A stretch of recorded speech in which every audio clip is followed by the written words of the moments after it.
Good evening students. তো গতকাল আমরা ইকুইভ্যালেন্স রিলেশন সম্পর্কে জেনেছিলাম, এর ডেফিনেশন কি এবং রিফ্লেক্সিভ, সিমেট্রিক এবং ট্রানজিটিভ রিলেশন মিলে যে ইকুইভ্যালেন্স রিলেশন হয় সে সম্পর্কে আমরা জেনেছি এবং একটি অঙ্ক দেখেছিলাম। তো তারই এক্সটেনশন রূপে আজ আমরা আরেকটি প্রবলেম দেখব। তো চলো শুরু করা যাক। তো প্রথম অঙ্কটি কি দেওয়া আছে, a relation R on the set of complex number. Complex নাম্বারের সেটটা কিরকম হয়, থ্রি দিয়ে রিপ্রেজেন্ট করা হয়। Complex number is defined as z1 related to z2।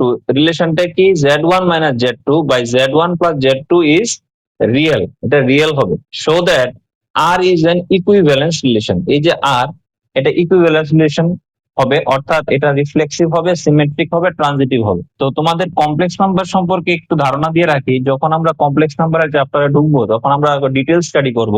ধরো জেড যদি এরকম একটা কমপ্লেক্স নাম্বার হয় যেটাকে এক্স প্লাস আইওটা ওয়াই দিয়ে লেখা যায়। এখানে এই যে আইটা দেখছো এটা হচ্ছে আইওটা। আইওটা ব্যাপারটি কি, ধরো x square plus one equals to যদি জিরো হয় তাহলে এক্স স্কোয়ারকে আমি কি লিখতে পারি, মাইনাস ওয়ান।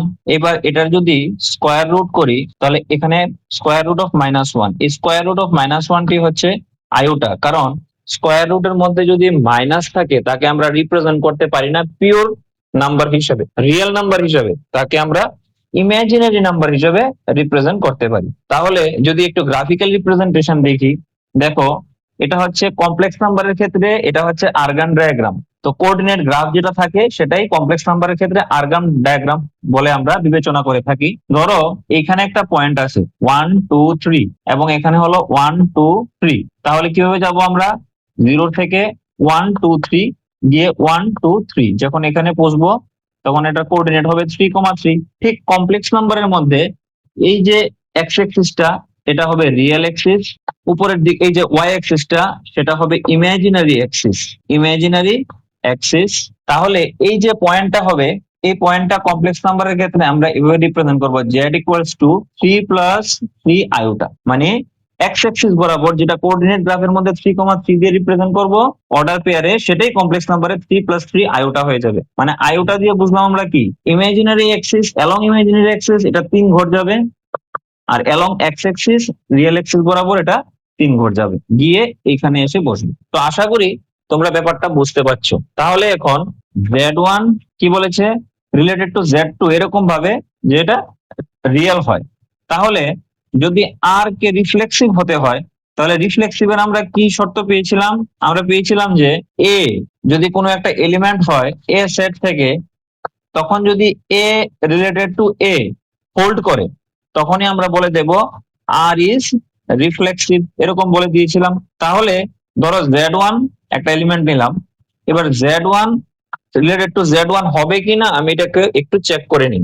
যদি হয়ে যায়, এখানে জাস্ট ছিল পিওরলি রিয়েল নাম্বার, এখানে রিয়েল ইমাজিনারি মিলিয়ে কমপ্লেক্স নাম্বার হয়েছে, এতটুকুই তো। তো দেখি কি বলেছে, সম্পর্কটা হচ্ছে z1 মাইনাস, এখানে z2 এর জায়গায় z1 আছে তো এখানেও z1 হবে, বাই z1 প্লাস z2।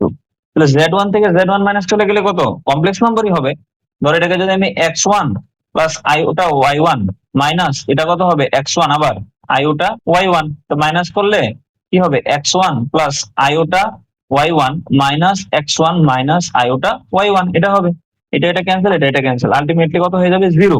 তাহলে z1 মাইনাস z1 করলে কত আসবে, 0 বাই নিচে যেভাবে থাক, 0 দিয়ে কোন সংখ্যাকে ডিভাইড করলে আলটিমেট ভ্যালু কত আসে, 0 আসে। And 0 is purely real. আমাকে তো এটাই বলেছিল যে এই রিলেশনটা যদি হোল্ড করতে হয় তাহলে এটা রিয়েল হবে। তাহলে আমি দেখলাম z1 আর z সেম নাম্বারটা যদি ধরে নিই তাহলে ক্যালকুলেশন করার পর রিয়েল নাম্বারই আসছে, তাহলে z1 এর সাথে রিলেটেড হচ্ছে, এর মানে আর ইজ রিফ্লেক্সিভ। নেক্সট আমাদের কি দেখাতে হবে, বি নাম্বার, আর সিমেট্রিক। সিমেট্রিক জানি কি ছিল, ধরো এ আর বি দুইটা এলিমেন্ট এ সেট থেকে নিলাম, তাহলে যদি এ রিলেটেড টু বি হয় আমরা চেক করে দেখবো ওয়েদার বি রিলেটেড টু এ কি না, যদি হয় তাহলে বলে দেব আর ইজ সিমেট্রিক, এটা পেয়েছিলাম। তাহলে এখানে সেম সেম ভাবে কি হবে, ধরো z1 এন্ড z2 দুইটা এলিমেন্ট নিলাম আমরা কমপ্লেক্স নাম্বারের সেট থেকে, ধরো আমরা এজিউম করে নিলাম z1 রিলেটেড টু z2। এখন যদি আমরা দেখাতে পারি if z2 related to Z1 হয় তাহলে আমরা বলে দেব যে আর ইজ সিমেট্রিক। আচ্ছা, এটা যদি আমরা ধরে নিই, লেট যেটা বলেছিলাম Z1 রিলেটেড টু Z2, তাহলে যদি রিলেশনে থাকে তাহলে রিলেশনটা কি বলছে, Z1 minus Z2 by Z1 plus Z2, এটা কি হবে, একদম পিওরলি রিয়েল নাম্বার এরকম হবে।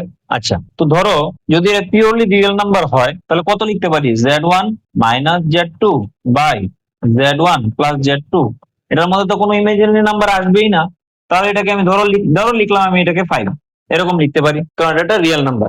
এইবার আমি যদি একটু ক্যালকুলেশন করি, ধরো এখান থেকে আমি একটা মাইনাস কমন নিয়ে নিলাম, তাহলে কত চলে আসবে, Z2 minus Z1 by Z1 plus Z2, আর নিচেরটা যেভাবে আছে সেভাবে থাকলো, তাহলে Z2 মাইনাস Z1 উল্টে যাবে আর নিচে Z1 plus Z2 equal to 5 রইলো। তাহলে কত আসবে, Z2 minus Z1 by Z1 plus Z2, মাইনাসটাকে যদি ওইদিকে নিয়ে যাই -5 আসবে। তাহলে রিয়েল নাম্বারের মধ্যে 5 যদি একটা রিয়েল নাম্বার হয়, -5 কি ইমাজিনারি নাম্বার হবে না, -5 একটা রিয়েল নাম্বারই হবে, কারণ রিয়েল নাম্বারের সেটের মধ্যে 0 1 2 এরকম করতে করতে ইনফিনিটি হলে, এখানে যদিও রিয়েল নাম্বারের সেটের মধ্যে কি থাকে, রেশনাল ইরেশনাল সবগুলি, এখানেও থাকে -1 -2 -3 করতে করতে -5, তাহলে আমরা কি দেখলাম, 5 যেরকম রিয়েল নাম্বারের সেটের মধ্যে থাকবে, -5 ও রিয়েল নাম্বারের সেটের মধ্যে থাকবে। তাহলে এখান থেকে আমি কি পাই, এই সংখ্যাটাও একটা রিয়েল নাম্বার, দ্যাট মিনস এই সংখ্যাটা একটা রিয়েল নাম্বার। এইবার যখন Z2 Z1 Z2 এর সাথে রিলেটেড ছিল তখন কি ছিল, Z1 মাইনাস Z2, দেখো Z1 টা আগে ছিল Z2 টা পরে ছিল, এই সংখ্যাটা ছিল একটা রিয়েল নাম্বার। এখন এখান থেকে কি আসলো, Z2 টা আগে আসলো Z1 টা পরে আসলো, হ্যাঁ, তাহলে এটাও একটা রিয়েল নাম্বারই হবে, is real number. Real number যদি হয় তখন আমরা কি লিখে দেবো, Z2 টা যেহেতু এবার আগে আছে, Z2 রিলেটেড টু Z1, আমাদের তো এটাই দেখানোর ছিল যে Z1 যদি Z2 এর সাথে রিলেটেড হয় তাহলে Z2 ও Z1 এর সাথে রিলেটেড, এই সম্পর্কের বেসিসে বা এই রিলেশনের বেসিসে। এইভাবে আমরা দেখাতে পারি যে আর ইজ সিমেট্রিক।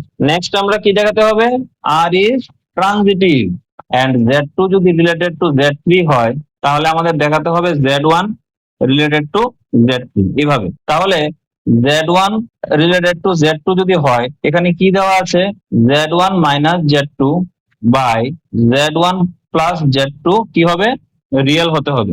এবার কোনো একটা কমপ্লেক্স নাম্বার যদি আমি Z ইকুয়াল টু ধরো Z1 minus Z2 by Z1 plus Z2 যদি নিই, ধরো এই কমপ্লেক্স নাম্বারটা কিভাবে হলো, Z equal to x plus iota y, যেখানে এক্স পার্টটা হচ্ছে পিওরলি রিয়েল, ওয়াই পার্টটা হচ্ছে পিওরলি ইমাজিনারি। তাহলে এখানে যদি পিওরলি যেহেতু রিয়েল বলেছে, Z ইকুয়াল টু এক্স পার্টই আসবে, ওয়াই পার্টটা আসবে না।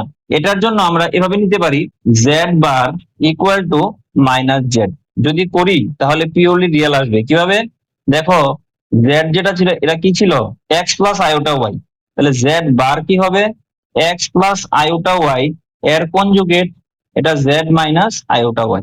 যদি এখানে বসিয়ে দিই, এখানে এক্স মাইনাস আইওটা ওয়াই, এখানে কি আসবে মাইনাস, এখানে আসবে এক্স প্লাস আইওটা ওয়াই। এবার যদি পড়ি x minus iota y minus x minus iota y, iota iota cancel, এদিকে চলে যাবে কত, 2x equals to 0, or x equals to কি আসবে 0। তাহলে এখান থেকে কি দেখতে পারি, যে নাম্বারটা একটা পিওরলি রিয়েল নাম্বার আসে। তো সূত্রটা কি হবে, এটা z bar equal to minus Z. তো এখান থেকে আমি এটাকেও লিখতে পারি Z1 minus Z2 by Z1 plus Z2 এর ইয়ে করলে, বার নিলে এখানে মাইনাস কি হবে, Z1 minus Z2 by Z1 plus Z2। তাহলে বারটা যদি ভাঙি তাহলে উপরে কি থাকবে, Z1 bar minus Z2 bar by Z1 bar plus Z2 bar equal to minus দিয়ে Z1 minus Z2 by Z1 plus Z2। এবার যখন আমরা ক্রস মাল্টিপ্লাই করব, এখান থেকে পাবো আমরা 2 Z1 bar minus Z2 Z2 bar equal two 0। তো এখান থেকে 2 চলে গেলে এটাকে আমরা আবার লিখতে পারি, যদি Z Z বারকে আমরা লিখতে পারি মডিউলাস Z তার স্কয়ার। এখানে যেহেতু Z Z1 এসছে তাহলে Z1 এর স্কয়ার মাইনাস Z2 তার স্কয়ার ইকুয়াল টু 0। এটা যদি ওইদিকে চলে যায় তাহলে Z1 square Z2 square equal হয়ে যাবে। তো এখান থেকে modulus of Z1 equal to modulus of Z2 আমরা লিখতে পারি। সেম ভাবে Z2 যেহেতু Z3 এর সাথে রিলেটেড, তাহলে এখান থেকে আমি লিখতে পারি Z2 তার modulus square equal to Z3 তার মডিউলাস স্কয়ার, এটা হবে। এবার এটাকে যদি ইকুয়েশন 1, এটাকে যদি ইকুয়েশন 2 দেই, তাহলে দেখো ইকুয়েশন 1 থেকে কি পাচ্ছি, Z1 স্কয়ারের সমান কে Z2 স্কয়ার তার মডিউলাস স্কয়ার, আর এখানে Z2 মডিউলাস স্কয়ারের সমান কে Z3 মডিউলাস স্কয়ার। তাহলে দুইটার কম্পেয়ার করলে আমি এখান থেকে অবশ্যই Z1 মডিউলাস স্কয়ারের সাথে Z3 তার মডিউলাসের স্কয়ার পাবো। আর এটা পাওয়ার মানে হলো Z1 related two Z3, therefore আর কি হবে, ট্রানজিটিভ। তাহলে আমরা আর কি প্রুফ করলাম, রিফ্লেক্সিভ, সিমেট্রিক, আর এখানে transitive, therefore R is a কি, ইকুইভ্যালেন্স রিলেশন। আশা করি তোমরা বুঝতে পারছো। নেক্সট আমাদের হচ্ছে অর্ডার রিলেশন। অর্ডার রিলেশন কি, দেখো a relation R is said to be ordered relation on set A if R is transitive but not equivalence relation। মানে আর ট্রানজিটিভ হবে কিন্তু আর ইকুইভ্যালেন্স হবে না, মানে রিফ্লেক্সিভ বা সিমেট্রিক থেকে যে কোনো একটা বা বোথ, দুইটাই কন্ডিশন হোল্ড করবে না। যেমন দেখো এখানে একটা উদাহরণ নেওয়া হলো, এখানে যে অর্ডার পেয়ার গুলি আছে 1 2 এর সাথে রিলেটেড, এখানে দেখো 2 3 এর সাথে রিলেটেড। যদি ট্রানজিটিভ হতে হয় 1 3 এর সাথে রিলেটেড হতে হবে, এই দেখো এখানে আছে 1 3 এর সাথে রিলেটেড। কিন্তু এটা রিফ্লেক্সিভ হবে না, কারণ রিফ্লেক্সিভ হতে গেলে 1 1 এর সাথে রিলেটেড এরকম আসতে হবে, 2 2 এর সাথে রিলেটেড আসতে হবে, 3 3 এর সাথে রিলেটেড আসতে হবে। এগুলির একটাও নেই এখানে। বা সিমেট্রিক হবে না। কেন সিমেট্রিক হবে না, 1 যদি 1 এখানে কি আছে 2 এর সাথে রিলেটেড, তো 2 এখানে 1 এর সাথে রিলেটেড, ঠিক আছে, ভালো কথা। দেন 2 3 এর সাথে রিলেটেড, তো উল্টা থাকতে হবে, আছে 3 2 এর সাথে রিলেটেড। কিন্তু এখানে 1 3 এর সাথে রিলেটেড, কিন্তু যদি সিমেট্রিক হতে হয় তাহলে 3 ও 1 এর সাথে রিলেটেড হতে হবে, মানে 3, 1 এই পয়েন্টটিও থাকতে হবে। কিন্তু এটা তো এখানে নেই, যেহেতু নেই তাহলে সিমেট্রিক হবে না। Therefore it is an ordered relation. শুধু ট্রানজিটিভ হবে কিন্তু সিমেট্রিক বা রিফ্লেক্সিভ বা সিমেট্রিক সিঙ্গেল বা রিফ্লেক্সিভ সিঙ্গেল এরকম কন্ডিশন হোল্ড করবে। নেক্সট আমাদের যেটি হচ্ছে, এটি হলো পার্শিয়াল অর্ডার রিলেশন। এটি কি হবে, a relation R is said to be partial order relation on set A if R is transitive, reflexive and anti-symmetric। মানে কি বলেছে, পার্শিয়াল অর্ডার রিলেশন কোন সময় হবে, a relation R is said to be partial order relation যদি R transitive হয়, reflexive হয় এবং অ্যান্টিসিমেট্রিক হয়। যেমন একটি এক্সাম্পল নিলাম, যদি R ইকুয়াল টু এরকম হয় 1 1 2 2 3 3 1 2 2 3 1 3, তাহলে R ইনভার্সটা দেখি কি হয়। ইনভার্স কি হয়, ডোমেন থেকে R ছিল এটা, ডোমেন থেকে একটা এলিমেন্টকে এখানে নিয়ে যাব, আর R ইনভার্স হলো উল্টাটা, কোডোমেন থেকে এখানে নিয়ে আসবো। তাহলে জাস্ট অর্ডার পেয়ার গুলির মধ্যে যে কোঅর্ডিনেট গুলি আছে সেগুলো রিভার্স হয়ে যাবে। 1 1 এরটা 1 1 থাকবে, 2 2 এরটা 2 2 থাকবে, 3 3 এরটা 3 3 থাকবে, 1 2 এরটা 2 1 হবে, এটা হয়ে যাবে 3 2, এটা হয়ে যাবে 3 1। আচ্ছা, তাহলে প্রথম দেখি আমরা অ্যান্টিসিমেট্রিক। অ্যান্টিসিমেট্রিক ব্যাপারটা কি ছিল, বলেছিল যে এ বি যদি কোনো একটা সেট থেকে নেই, যদি এ রিলেটেড টু বি হয় এবং বি রিলেটেড টু যদি এ হয়, তাহলে এ অবশ্যই বি এর সমান হতে হবে। আচ্ছা, এবার দেখি তো আর এর মধ্যে কি কি এলিমেন্ট আছে প্রথমে দেখি।